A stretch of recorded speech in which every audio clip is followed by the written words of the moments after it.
राधे राधे। जय श्री कृष्णा। आज मैं श्रीमद् भागवत गीता का अध्याय नंबर 16 और सीरियल नंबर 1 को पढ़ रहा हूँ। इसके अंदर श्री कृष्ण ने अर्जुन को दैवी तथा आसुरी स्वभाव के बारे में बताया है। भगवान ने कहा, हे भरतपुत्र, निर्भयता, आत्मशुद्धि, आध्यात्मिक ज्ञान का अनुशीलन, दान, आत्म संयम, यज्ञ परायणता, वेदाध्ययन, तपस्या, सरलता, अहिंसा, सत्यता, क्रोधहीनता, त्याग, शांति, छिद्रा निवेशन में अरुचि, समस्त जीवों पर करुणा, लोभ विहीनता, भद्रता, लज्जा, संकल्प, तेज, क्षमा, धैर्य, पवित्रता, ईर्षा तथा सम्मान की अभिलाषा से मुक्ति, ये सारे दिव्य गुण हैं जो दैवी प्रकृति से संपन्न देवतुल्य पुरुषों में पाए जाते हैं। तात्पर्य, 15वें अध्याय के प्रारंभ में इस भौतिक जगत रूपी अस्वस्थ वृक्ष की व्याख्या की गई थी। उससे निकलने वाली अतिरिक्त जड़ों की तुलना जीवों के शुभ तथा अशुभ कर्मों से की गई थी। 9वें अध्याय में भी देवों तथा असुरों का वर्णन हुआ है। अब वैदिक अनुष्ठानों के अनुसार सतोगुण में किए गए सारे कार्य मुक्ति पथ में प्रगति करने के लिए शुभ माने जाते हैं और ऐसे कार्यों को दैवी प्रकृति कहा जाता है। जो लोग इस दैवी प्रकृति में स्थित होते हैं वे मुक्ति के पथ पर अग्रसर होते हैं। इसके विपरीत उन लोगों के लिए जो रजो तथा तमोगुण में रहकर कार्य करते हैं, मुक्ति की कोई संभावना नहीं रहती। उन्हें या तो मनुष्य की तरह इसी भौतिक जगत में रहना होता है या फिर वे पशु योनि में या इससे भी निम्न योनियों में अवतरित होते हैं। इस 16वें अध्याय में भगवान दैवी प्रकृति तथा उसके गुणों एवं आसुरी प्रकृति तथा उसके गुणों का समान रूप से वर्णन करते हैं। वे इन गुणों के लाभों तथा हानियों का भी वर्णन करते हैं। दिव्य गुणों या दैवी प्रवृत्तियों से युक्त उत्पन्न व्यक्ति के प्रसंग में प्रयुक्त अभिजातस्य शब्द बहुत सार गर्भित है। दैवी परिवेश में संतान उत्पन्न करने को वैदिक शास्त्रों में गर्भाधान संस्कार कहा गया है। यदि माता पिता चाहते हैं कि दिव्य गुणों से युक्त संतान उत्पन्न हो तो उन्हें सामाजिक जीवन में मनुष्यों के लिए बताए गए 10 नियमों का पालन करना चाहिए। भगवत गीता में हम पहले ही पढ़ चुके हैं कि अच्छी संतान उत्पन्न करने के लिए मैथुन जीवन साक्षात कृष्ण है। मैथुन जीवन गृहीत नहीं है। यदि इसका कृष्ण भावनामृत में प्रयोग किया जाए, जो लोग कृष्ण भावनामृत में हैं, कम से कम उन्हें तो कुत्ते बिल्लियों की तरह संतानें उत्पन्न नहीं करनी चाहिए। उन्हें ऐसी संतानें उत्पन्न करनी चाहिए जो जन्म लेने के पश्चात कृष्ण भावना भावित हो सके। कृष्ण भावनामृत में तल्लीन माता पिता से उत्पन्न संतानों को इतना लाभ तो मिलना ही चाहिए।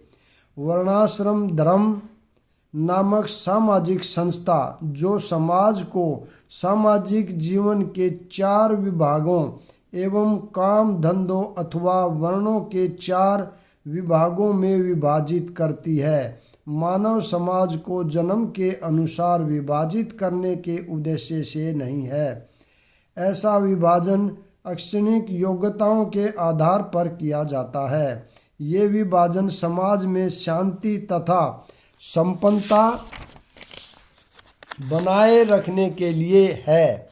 यहाँ पर जिन गुणों का उल्लेख हुआ है उन्हें दिव्य कहा गया है और वे आध्यात्मिक ज्ञान में प्रगति करने वाले व्यक्तियों के निमित्त हैं, जिससे वे भौतिक जगत से मुक्त हो सकें।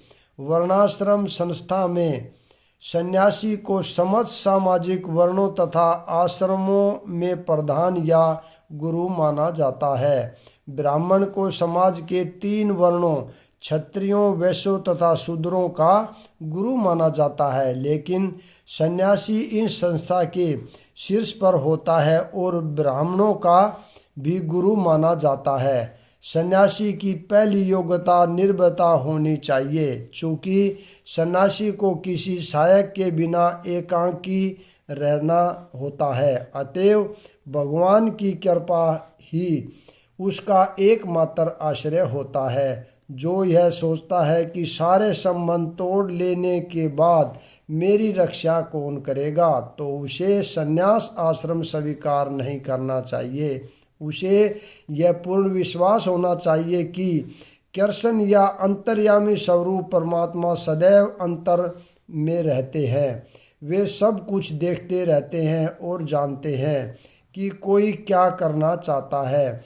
इस तरह मनुष्य को दृढ़ विश्वास होना चाहिए कि परमात्मा स्वरूप कृष्ण शरणागत व्यक्ति की रक्षा करेंगे। उसे सोचना चाहिए, मैं कभी अकेला नहीं हूँ, भले ही मैं गहनतम जंगल में क्यों न रहूँ, मेरा साथ कृष्ण देंगे और सब तरह से मेरी रक्षा करेंगे। ऐसा विश्वास अभयम या निर्भयता कहलाता है।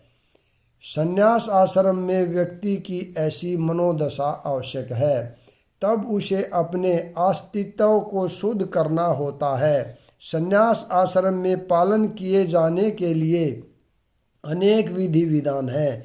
इनसे सबसे महत्वपूर्ण यह है कि सन्यासी का किसी स्त्री के साथ घनिष्ठ संबंध नहीं रखना चाहिए। उसे एकांत स्थान में स्त्री से बातें करने तक की मनाही है। भगवान चैतन्य आदर्श सन्यासी थे और जब वे पुरी में रह रहे थे तो उनकी भक्तिनों को उनके पास नमस्कार करने तक के लिए नहीं आने दिया जाता था। उन्हें दूर से ही प्रणाम करने के लिए आदेश था। यह स्त्री जाति के प्रति घृणा भाव का चिन्ह नहीं था, अपितु सन्यासी पर लगाया गया प्रतिबंध था कि उसे स्त्रियों से निकट संपर्क नहीं रखना चाहिए। मनुष्य को अपने अस्तित्व को शुद्ध बनाने के लिए जीवन की विशेष परिस्थिति में विधि विधानों का पालन करना होता है। सन्यासी के लिए स्त्रियों के साथ घनिष्ठ संबंध तथा इंद्रिय तृप्ति के लिए धन संग्रह वर्जित है। आदर्श सन्यासी तो भगवान चैतन्य थे और उनके जीवन सीख लेनी चाहिए कि वे स्त्रियों के विषय में कितने कठोर थे।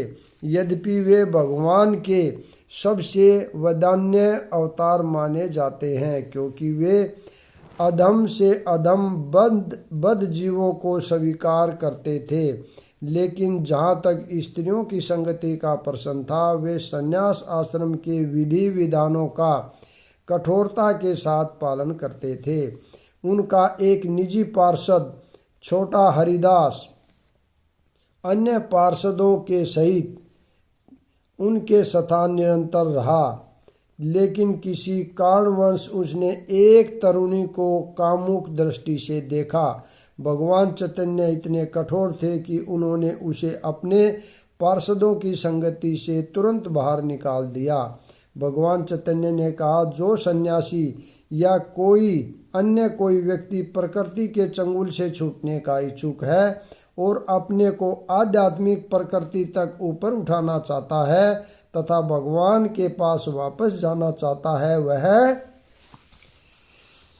यदि भौतिक संपत्ति तथा स्त्री की ओर तृप्ति के लिए देखता है, भले ही वह उनका भोग न करे, केवल उनकी ओर इच्छा दृष्टि से देखे, तो भी वह इतना घृणित है कि उसके लिए श्रेयस्कर होगा कि वह ऐसी अवैध इच्छाएं करने के पूर्व आत्महत्या कर ले। इस तरह शुद्धि की ये विधियां हैं। अगला गुण है ज्ञान योग व स्थिति। ज्ञान के अनुशीलन में संलग्न रहना। सन्यासी का जीवन गृहस्थों तथा उन सबों को जो आध्यात्मिक उन्नति के वास्तविक जीवन को भूल चुके हैं ज्ञान वितरित करने के लिए होता है। सन्यासी से आशा की जाती है कि वह अपनी जीविका के लिए द्वार द्वार भिक्षाटन करे, लेकिन इसका अर्थ यह नहीं कि वह भिक्षुक है। विनयशीलता भी आध्यात्मिकता में स्थित मनुष्य की एक योग्यता है। सन्यासी मात्र विनयशीलता वश द्वार द्वार जाता है, भिक्षाटन के उद्देश्य से नहीं जाता, अपितु गृहस्थों को दर्शन देने तथा उनमें कृष्ण भावनामृत जगाने के लिए जाता है। यह सन्यासी का कर्तव्य है। यदि वह वास्तव में उन्नत है और उसे गुरु का आदेश प्राप्त है तो उसे तर्क तथा ज्ञान द्वारा कृष्ण भावनामृत का उपदेश करना चाहिए, और यदि वह इतना उन्नत नहीं है तो उसे संन्यास आश्रम ग्रहण नहीं करना चाहिए।